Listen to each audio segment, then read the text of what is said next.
Hi friends, welcome to my channel. ఇప్పుడు నేను కాశీలో మణికర్ణిక ఘాట్లో ఉన్నాను. ఇప్పుడు అర్ధరాత్రి 12 అయింది. సో మణికర్ణిక ఘాట్ చూద్దామని వచ్చాము. జస్ట్ మీకు కూడా చూపిస్తాను. ఇక్కడ మా ఫ్రెండ్ అన్నపూర్ణ అక్క ఉన్నారు, సియాటల్ నుండి.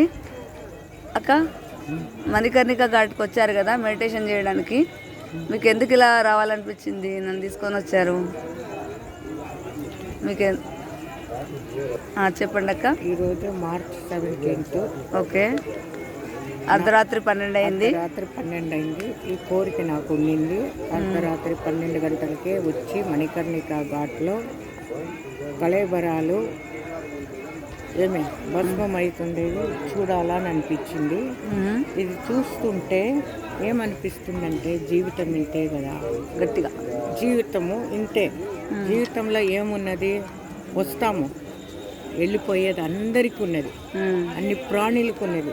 జీవం ఉండే అన్ని సమస్య క్రియేషన్కు వెళ్ళిపోయే దినం వస్తుంది.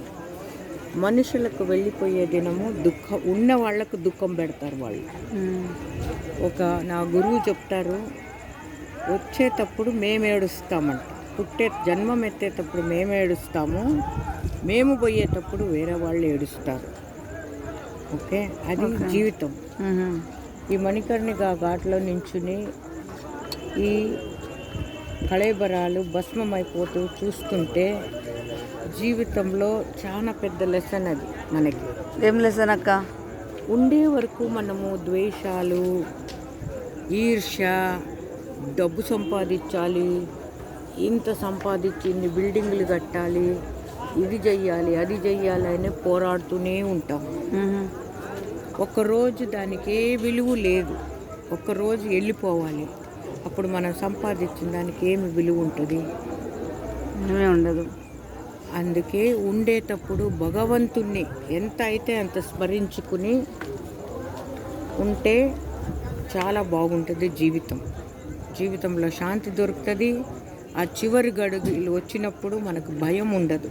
ఓకే, మనం వెళ్ళిపోతున్నామే అయ్యో అని దుఃఖపడనక్కర్లేదు. వచ్చాము, మన జీవితంలో మనం ఏమి నడిపించుకోవాలని వచ్చుంటామో దాన్ని నడిపించుకొని అయితే దానికి చాలా దాంట్లోనే పడిపోకూడదు. ఓకే, ఆ మురికిలో పడరాదు. మనం అన్నీ చెయ్యాలి. అన్నీ భార్యగా ఉంటే భార్య కర్తవ్యాలు ఏముందో, భర్తగా ఉంటే భర్త కర్తవ్యాలు, అన్ని కర్తవ్యాలు నెరవేర్చాలి, అందరినీ సంతోషపెట్టాలి. అయితే ఒక్క సత్యాన్ని మరవరాదు. ఒక్కరోజు వెళ్ళిపోతాము, భస్మం అయిపోతాము.